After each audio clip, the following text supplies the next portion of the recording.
Hi friends, welcome to my YouTube channel. ಇವತ್ತು ನೋಡಿ ನಾನು ಜೋಳದ ಹಿಟ್ಟಿನ ಮಸಾಲ ರೊಟ್ಟಿ ಮಾಡೋದನ್ನು ತೋರಿಸ್ತಾ ಇದ್ದೀನಿ. ಹೇಗೆ ಮಾಡ್ತೀನಿ ಅಂತ ನೋಡ್ಕೊಂಬರೋಣ ಬನ್ನಿ. ನೋಡಿ, ಇದಕ್ಕೆ 1.5 ಕಪ್ಪು ಜೋಳದ ಹಿಟ್ಟು ತೊಗೊಂಡಿದ್ದೀನಿ. ಸ್ವಲ್ಪ ರುಚಿಗೆ ತಕ್ಕಷ್ಟು ಉಪ್ಪು, 1-2 ಟೀ ಸ್ಪೂನ್ ಮೊಸರು ಹಾಕಿದ್ದೀನಿ. ಇದಕ್ಕೆ ಸ್ವಲ್ಪ ಅರಿಶಿನ ಪುಡಿ, ನಂತರ ಅಚ್ಚ ಖಾರದ ಪುಡಿ, ಚಿಲ್ಲಿ ಪೌಡರ್ 1.5 ಸ್ಪೂನು. ನೋಡಿ, 1.5 ಸ್ಪೂನ್ ಹಾಕಿದ್ದೀನಿ. ಆಮೇಲೆ ಇವೆಲ್ಲ ಕ್ಯಾರೆಟು ತುರ್ಕೋಬೇಕು. ನೋಡಿ, ಕ್ಯಾರೆಟು ತುರಿತಾ ಇದ್ದೀನಿ. ಡೈರೆಕ್ಟ್ ತುರಿದು ಅದಕ್ಕೆ ಹಾಕ್ತಾ ಇದ್ದೀನಿ. ನೋಡಿ, ಚೆನ್ನಾಗಿ 2 ಕ್ಯಾರೆಟ್ ಹಾಕಬೇಕು. ಸ್ವಲ್ಪ ಕೊತ್ತಂಬರಿ, 1 ಹಿಡಿಯಷ್ಟು ಕೊತ್ತಂಬರಿ ಸೊಪ್ಪು ಚೆನ್ನಾಗಿ ತೊಳೆದು ಹೆಚ್ಚಿ ಹಾಕಬೇಕು. ಎಳ್ಳು ಹಾಕ್ಬೋದು, ನಾನು ಎಳ್ಳಿರಲಿಲ್ಲ ಅಂತ ಹಾಕಿಲ್ಲ. ಎಳ್ಳು ಹಾಕ್ಕೋಬೋದು ಎಕ್ಸ್ಟ್ರಾ. ನೋಡಿ, ಕ್ಯಾರೆಟ್ ತುರಿದು ಹಾಕ್ತಾಯಿದ್ದೀನಿ.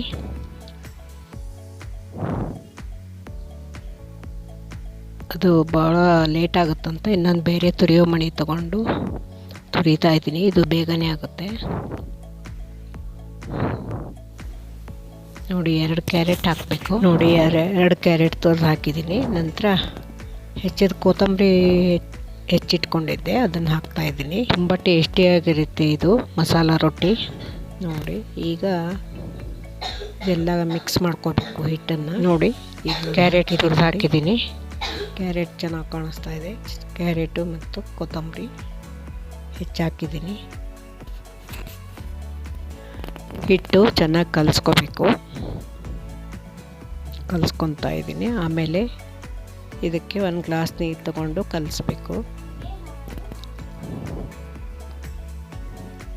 ನೋಡಿ, ಕಲಿಸ್ತಾ ಇದ್ದೀನಿ ಚೆನ್ನಾಗಿ. ನೋಡಿ, ಚೆನ್ನಾಗಿ ಕಲಿಸಿದ್ದೀನಿ. ಈ ಚಪಾತಿ ಹಿಟ್ಟಿನ ಅದಕ್ಕೆ ಬರಬೇಕು. ಭಾಳ ಗಟ್ಟಿನೂ ಕಲಿಸ್ಬಾರ್ದು, ಸ್ವಲ್ಪ ಮೆತ್ತಗೆ ಇದ್ದರೂ ಪರವಾಗಿಲ್ಲ. ನೋಡಿ, ಇಡ್ಲಿ ಸ್ಟ್ಯಾಂಡು ಒಲೆ ಮೇಲೆ ಇಟ್ಟಿದ್ದೀನಿ ಕಾಯೋಕ್ಕೆ. ನೀರು ಹಾಕಿ ಇದು ಇಡ್ಲಿ ಸ್ಟ್ಯಾಂಡು ತಗೊಂಡು ಇಡ್ಲಿ ಪಾತ್ರೆ ಇಟ್ಟಿದ್ದೀನಿ ಒಲೆ ಮೇಲೆ. ಇಡ್ಲಿ ಸ್ಟ್ಯಾಂಡ್ಗೆ ಸ್ವಲ್ಪ ಆಯಿಲ್ ಹಚ್ಕೊತಾ ಇದ್ದೀನಿ. ನೋಡಿ, ಇಷ್ಟಿಷ್ಟೇ ಒಂದು ರೌಂಡು ಚಪಾತಿ ಹಿಟ್ಟಿನ ಥರ ತಗೊಂಡು ಅದನ್ನು ಈ ಥರ ಮಾಡಿ ಇಡ್ಲಿ ಸ್ಟ್ಯಾಂಡಲ್ಲಿ ಇಡಬೇಕು. ನೋಡಿ, ಟೋಟಲ್ ಇದರಲ್ಲಿ ಒಂದು 16 ಏನೋ ಆಗುತ್ತೆ. ಅಷ್ಟರಲ್ಲಿ ಕೂಡ ಎಲ್ಲ ಹಿಟ್ಟನ್ನು ಸಮಭಾಗ ಮಾಡಿ ಚಪಾತಿ ಹಿಟ್ಟಿನ ಥರ ಮಾಡಿ ಅದನ್ನು ಸ್ವಲ್ಪ ಕೈಯಿಂದ ಪ್ರೆಸ್ ಮಾಡಿ ಅದರಲ್ಲಿ ಇಡ್ಲಿ ಪಾತ್ರೆಯಲ್ಲಿಟ್ಟು ಹಬೆಯಲ್ಲಿ ಬೇಯಿಸಬೇಕು. ನೋಡಿ, ಎಲ್ಲ ಒಂದು 16 ಏನೋ ಆಯಿತು. 3 ಇಡ್ಲಿ ಸ್ಟ್ಯಾಂಡಲ್ಲಿ ಕರೆಕ್ಟ್ ಆಯಿತು.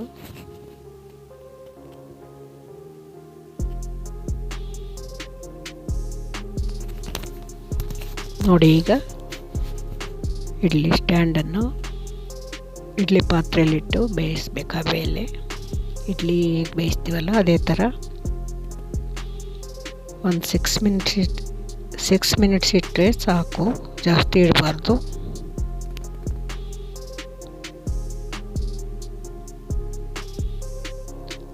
ಜಾಸ್ತಿ ಇಟ್ಟರೆ ಗಟ್ಟಿಯಾಗಿಬಿಡುತ್ತೆ. ನೋಡಿ, ಈ ಥರ ಇಟ್ಟು ಒಂದು 6 ನಿಮಿಷ ಹಬೆಯಲ್ಲಿ ಬೇಯಿಸಬೇಕು. ಮುಚ್ಚಿಟ್ಬಿಡಬೇಕು ಇಡ್ಲಿ ಪಾತ್ರೆನ.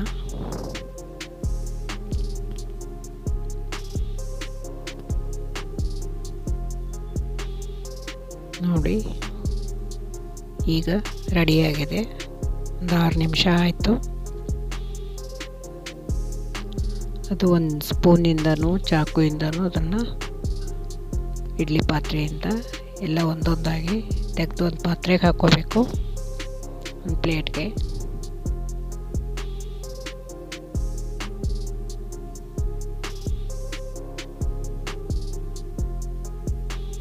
ನೋಡಿ ಎಲ್ಲ ತೆಗಿತಾ ಇದ್ದೀನಿ ಒಂದೊಂದಾಗಿ. ಆಮೇಲೆ ಲಟ್ಟಿಸ್ಕೋಬೇಕು. ಲಟ್ಟಿಸಿ ಹಂಚಿನ ಮೇಲೆ ಸುಡಬೇಕು. ಸ್ವಲ್ಪ ಎಣ್ಣೆ ಹಾಕಿ ಸುಡಬೇಕು.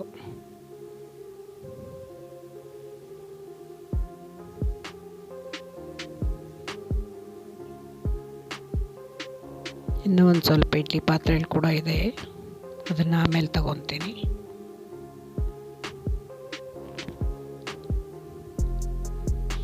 ನೋಡಿ ಒಂದೊಂದಾಗಿ ಈ ಜೋಳದಿಟ್ಟು ಒಣ ಇರುತ್ತಲ್ಲ ಅದನ್ನು ಹಚ್ಕೊಂಡು ಲಟ್ಟಿಸ್ಕೋಬೇಕು.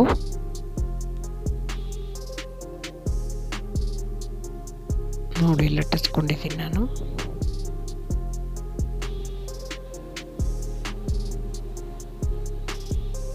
ಈಗ ಹಂಚಿನ ಮೇಲೆ ಹಾಕಿ ಸ್ವಲ್ಪ ಆಯಿಲ್ ಹಾಕಿ ಸುಡಬೇಕು.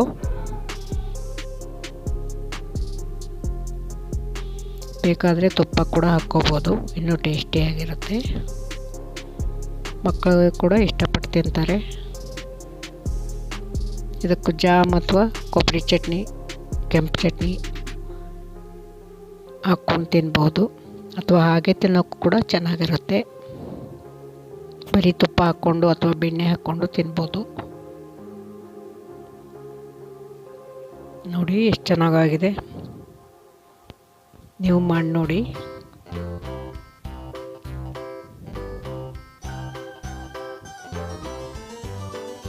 ಒಂದು ಭಾಗಕ್ಕೆ ಸುಟ್ಟ ಮೇಲೆ ಆಯಿಲ್ ಹಚ್ಚಬೇಕು. ಎರಡು ಕಡೆ ಆಯಿಲ್ ಹಚ್ಚಿ ಸುಟ್ಟರೆ ತುಂಬ ಟೇಸ್ಟಿಯಾಗಿರುತ್ತೆ.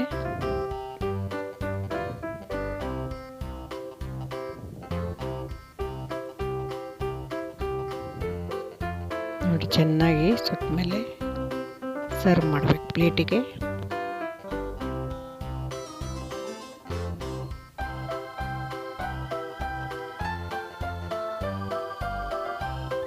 ಮಸಾಲ ರೊಟ್ಟಿ ತುಂಬ ಟೇಸ್ಟಿಯಾಗಿರುತ್ತೆ. ಜೋಳದ ಹಿಟ್ಟಿನ ಮಸಾಲ ರೊಟ್ಟಿ ತುಂಬ ಟೇಸ್ಟಿಯಾಗಿರುತ್ತೆ.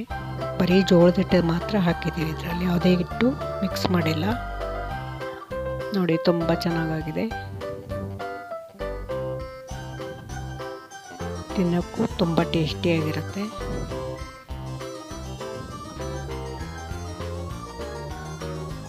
ನೀವು ಒಂದ್ಸಲ ಮಾಡಿ ನೋಡಿ.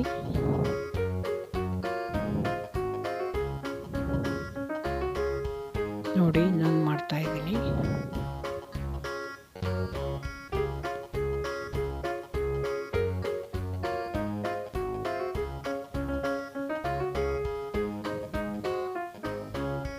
ಹೊಸಬರಿಗೆ ಸ್ವಲ್ಪ ಕಷ್ಟ ಆಗುತ್ತೆ ಇದು. ಸ್ವಲ್ಪ ಬೇಯಿಸೋದ್ರಲ್ಲೇ ಹೆಚ್ಚು ಕಮ್ಮಿ ಗಟ್ಟಿಯಾಗಿಬಿಟ್ರೆ ಮಾಡೋಕ್ಕೆ ತುಂಬ ಕಷ್ಟ ಆಗುತ್ತೆ. ಅದಕ್ಕೆ ಒಂದು 6 ಮಿನಿಟ್ಸ್ ಅಷ್ಟೇ ಇಡಬೇಕು. ಒಂದು 6 ನಿಮಿಷ ಮಾತ್ರ ಇಡಬೇಕು ಕುಕ್ಕರಲ್ಲಿ, ಇಡ್ಲಿ ಕುಕ್ಕರಲ್ಲಿ ಹಬೆಯಲ್ಲಿ ಬೇಯಿಸೋಕ್ಕೆ.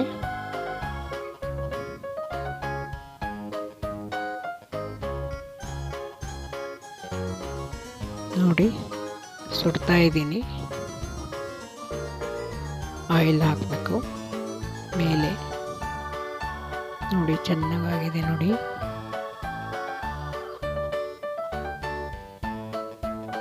ಬೆಳಗಿನ ಬ್ರೇಕ್ಫಾಸ್ಟ್ಗೆ ತುಂಬ ಚೆನ್ನಾಗಿರುತ್ತೆ. ಅಥವಾ ಮಧ್ಯಾಹ್ನ ಟೈಮ್ ಇದ್ದಾಗ ಸ್ವಲ್ಪ ನಿಧಾನಕ್ಕಾದರೂ ಮಧ್ಯಾಹ್ನ ಊಟದ ಟೈಮ್ಗಾದರೂ ಮಾಡ್ಬೋದು.